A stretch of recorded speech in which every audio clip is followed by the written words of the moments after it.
안녕하세요. 경제학의 세계적인 바이블이죠. 폴 크루그먼 교과서를 가장 쉽고 재미있게 팍팍 풀어드리는 경제학장 박사입니다. 자, 오늘 우리가 함께 파헤쳐볼 주제, 바로 대체제와 보완제인데요. 우리가 매일 하는 선택 속에 사실은 엄청난 경제 비밀이 숨어 있거든요. 지금부터 그걸 한번 들여다보겠습니다. 자, 한번 상상해 볼까요? 여러분이 마트에 갔어요. 늘 마시던 콜라를 사려고 딱 집었는데, 어라, 바로 옆에 펩시가 막 할인을 하는 거예요. 어떡하시겠어요? 아니면 핫도그를 맛있게 먹으려고 샀는데, 아뿔싸 핫도그 빵이 다 떨어졌대요. 바로 이런 아주 사소한 고민 속에 오늘 우리가 배울 핵심 원리가 전부 다 담겨 있습니다. 오늘 우리가 이런 순서로 한번 알아볼 겁니다. 먼저 대체제랑 보완제가 뭔지 딱 정의를 내리고요. 그 다음에 아주 극단적인 케이스, 완전 대체제랑 완전 보완제를 살펴볼게요. 그리고 나서 가격이 변할 때 대체 무슨 일이 벌어지는지 그 효과를 뜯어보고 마지막에 싹 정리하고 끝내겠습니다. 좋습니다. 그럼 첫 번째 주제부터 바로 시작해보죠. 대체할까 아니면 함께할까?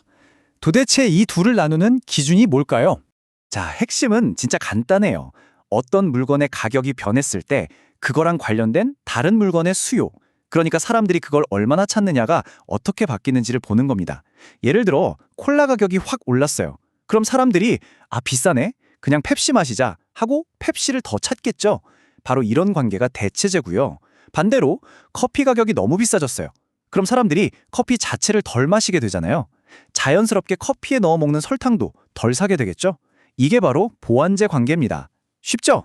자, 그럼 이제 여기서 한 발 더 나아가서 아주 극단적인 경우를 한번 볼게요. 소비자 입장에서 두 상품이 그냥 완벽하게 100% 똑같이 느껴지는 상황.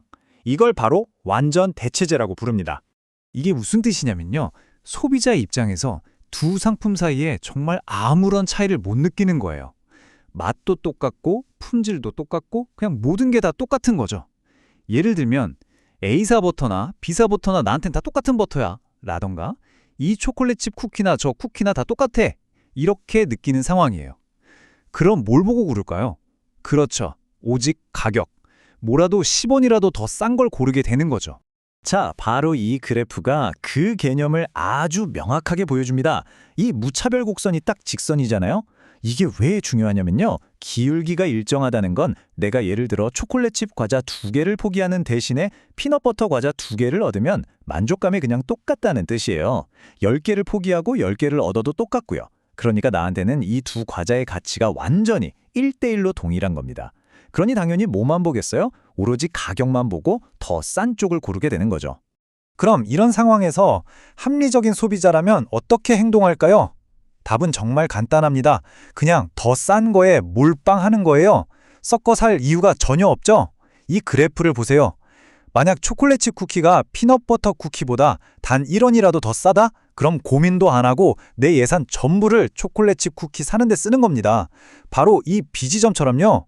피넛버터 과자는 하나도 안 삽니다. 0개예요.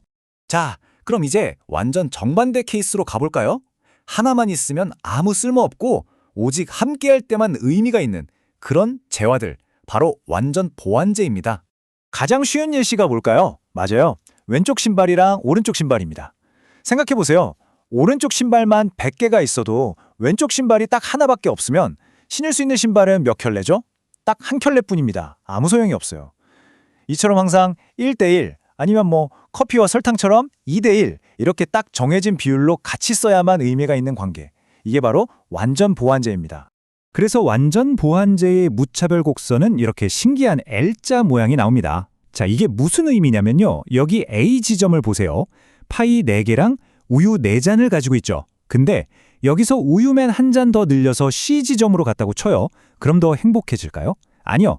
만족도는 전혀 높아지지 않습니다. 왜냐? 파이가 없는데 우유만 더 있으면 뭐예요? 아무 소용이 없는 거죠. 더 행복해지려면, 즉 더 높은 만족도를 얻으려면 반드시 파이와 우유를 짝을 맞춰서 같이 늘려야만 하는 겁니다. L자에 꺾이는 부분에서만 효용이 증가하는 거죠. 자, 이제부터가 진짜 하이라이트입니다. 우리가 그냥 저거 비싸졌네? 덜 사야지? 하고 단순하게 생각하는 그 행동 속에 사실은 두 가지의 아주 강력하고 보이지 않는 힘이 동시에 작용하고 있거든요. 그걸 한번 쪼개서 분석해 볼 겁니다. 이 그래프를 한번 보시죠. 원래는 A 지점에서 소비를 하고 있었는데 갑자기 방 숙박비가 올랐어요. 그래서 최종적으로 선택한 지점이 C입니다. 결과를 보니까 어때요? 외식은 더 많이 하고 숙박은 더 적게 하게 됐죠. 근데요, 경제학은 그냥 A에서 C로 갔네? 끝? 이게 아닙니다. 도대체 어떻게 그 과정이 이루어졌는가? 그 안에 숨겨진 이야기를 파헤치는 게 중요합니다. 자, A에서 C로의 이동은요, 사실 두 단계로 나눌 수 있습니다. 첫 번째 힘이 바로 대체 효과예요. 이건 말 그대로 대체하는 효과입니다. 이게 비싸졌네? 그럼 상대적으로 싸진 저걸 더 사야겠다. 이렇게 가성비를 따지는 우리들의 본능 같은 거죠. 그리고 두 번째 힘이 소득 효과입니다. 이건 뭐냐면 물가가 올라서 내 지갑이 얇아졌네? 하고 느끼는 효과예요. 내 월급은 그대로인데 물건값이 올랐으니까 실질적으로 살 수 있는 능력, 즉 구매력이 떨어진 거죠. 바로 이 슬라이드가 그 모든 비밀을 시각적으로 보여줍니다. 잘 따라와 보세요. 자, 원래 A에 있었죠? 근데 방 가격이 오르자마자 먼저 대체 효과가 딱 나타납니다. 방은 비싸졌고 외식은 가격이 그대로네? 그럼 일단 비싸진 방은 줄이고 상대적으로 싸진 외식을 늘리자. 이렇게 생각하는 거예요. 그래서 일단 가상으로 B 지점으로 이동합니다. 이게 바로 A에서 B로의 움직임, 대체 효과예요. 근데 이걸로 끝이 아니라고 했죠? 방 가격이 오르는 바람에 내 실질 소득, 즉 구매력 자체가 줄어들었잖아요. 지갑이 얇아진 효과, 바로 소득 효과 때문에 B에서 최종 목적지인 C로 한 번 더 이동하게 되는 겁니다. 어때요? 이제 A에서 C로 가는 과정이 완벽하게 이해되시죠? 자, 그럼 오늘 배운 내용들 머릿속에 쏙쏙 들어오게 깔끔하게 한번 정리해볼까요? 핵심만 딱 정리해볼게요. 대체제는 뭐다? 콜라랑 펩시처럼 하나가 비싸지면 다른 걸 더 사게 되는 관계. 보완제는요, 핫도그랑 핫도그빵처럼 하나를 사면 다른 것도 같이 사야 하는 관계. 그리고 가장 중요한 것, 어떤 물건의 가격이 변하면 우리 머릿속에 산 두 가지 효과가 동시에 일어납니다. 상대적으로 싼 걸로 바꿀까? 하는 대체 효과. 그리고 내 구매력이 줄었네? 하고 느끼는 소득 효과. 이 두 가지 힘이 합쳐져서 우리의 최종 소비를 결정하는 겁니다.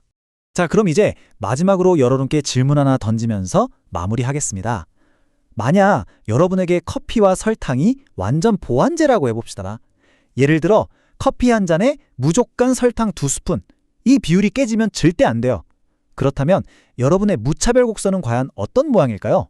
아까 봤던 왼쪽 신발, 오른쪽 신발 그래프를 떠올리면서 한번 머릿속으로 그려보세요. 이 질문에 답하실 수 있다면 오늘 내용은 완벽하게 여러분의 것이 된 겁니다.